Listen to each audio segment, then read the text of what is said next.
Jadi belum termakan oleh akalnya apa yang dibuat oleh Rasul itu, tapi mulutnya tidak sabar. Nah itu dia Rasul.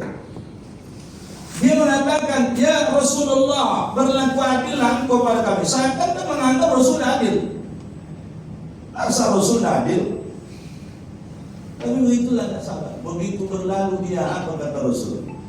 Akan tiba masanya nanti umatku itu ada yang Al-Qur'annya itu hanya sampai di kerongkongan. Kebetulan yang ucap tadi hafiz Quran. Hafiz dia. Sahabat Rasul tidak ada yang dah hafal Quran. Ada catatan-catatan sejarah menyebutkan ketika Rasulullah wafat itu sahabat Rasul itu semua hafal Quran, kecuali kalaupun ada itu hanya sekitar 4 atau sampai 5 orang.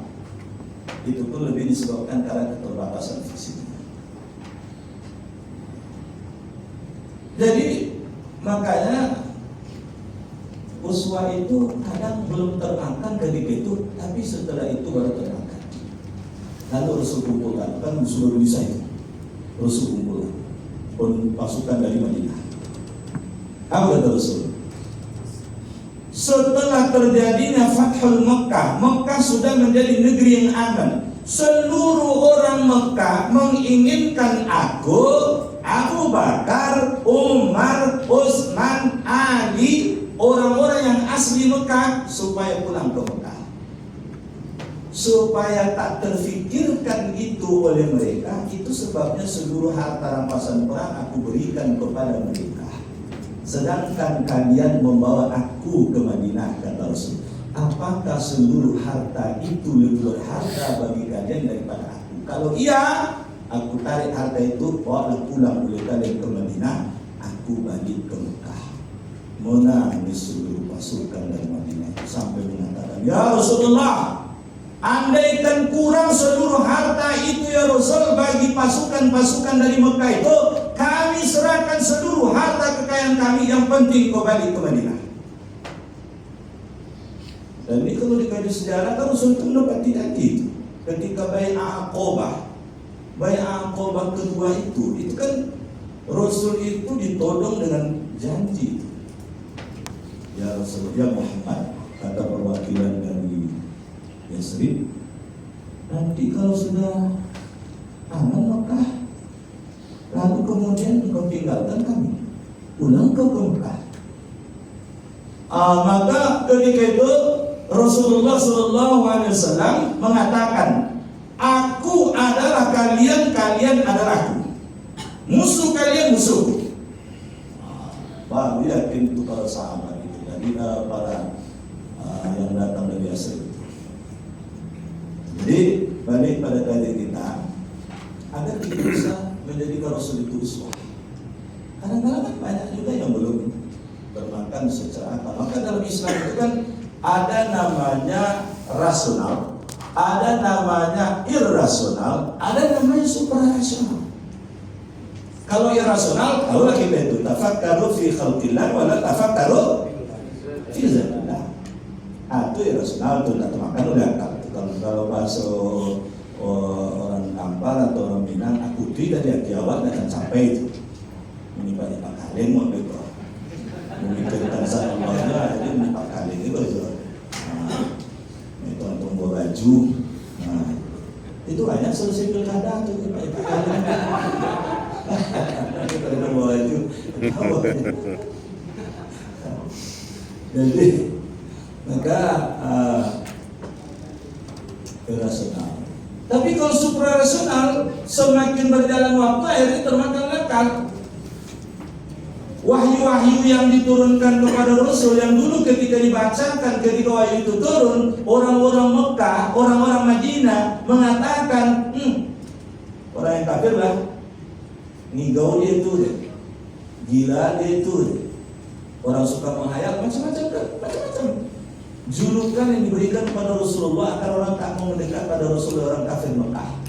Orang gila lah, dukun lah, tukang hipnotis lah, kalau bahasa kitanya.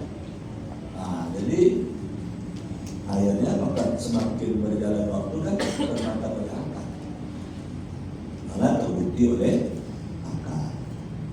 Laqad khalaqnal insana min sulalatin min tin.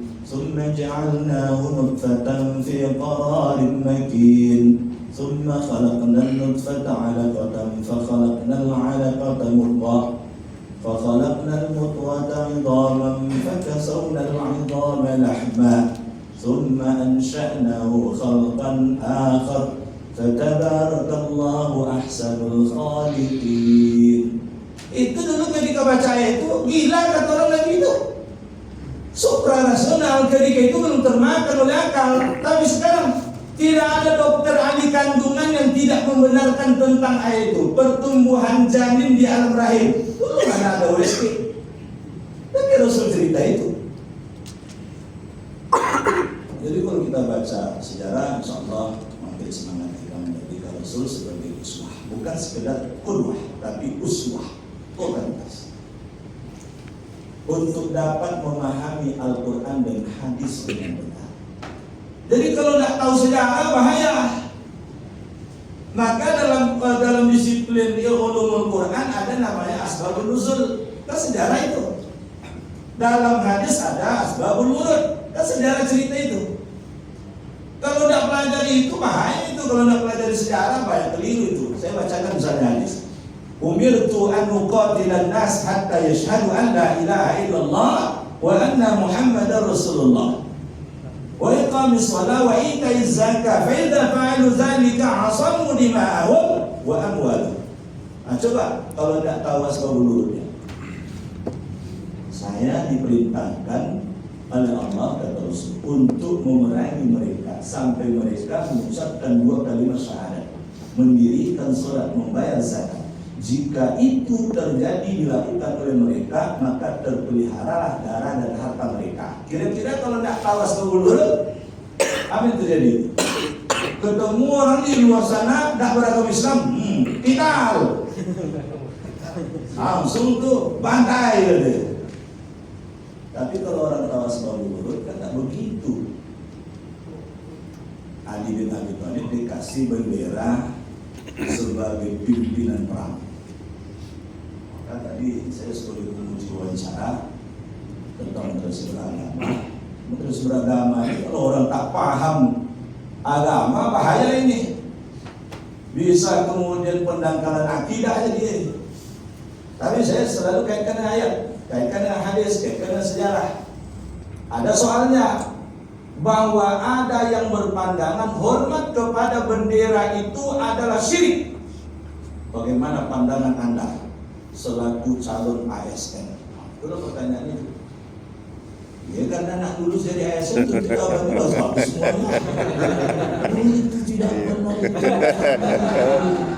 Yang benar itu kan penghormatan terhadap simbol kesatuan bangsa saja. Ya berlogika saja. Lalu saya giring, zaman Rasul ada bendera nggak? Bendera, nggak ada. Semua yang saya tanya kalau sempat pertanyaannya itu, saya tanya sama Rasul ada bendera nggak? Enggak, semua jawab enggak. Sama Rasul itu ada bendera, cuman ketika itu bendera itu lebih banyak dipakai untuk jihad fisabilillah. Jadi Ali dikasih bendera, dia yang memimpin perang. Dulu kalau perang dulu itu kan ada dutanya diadu dulu.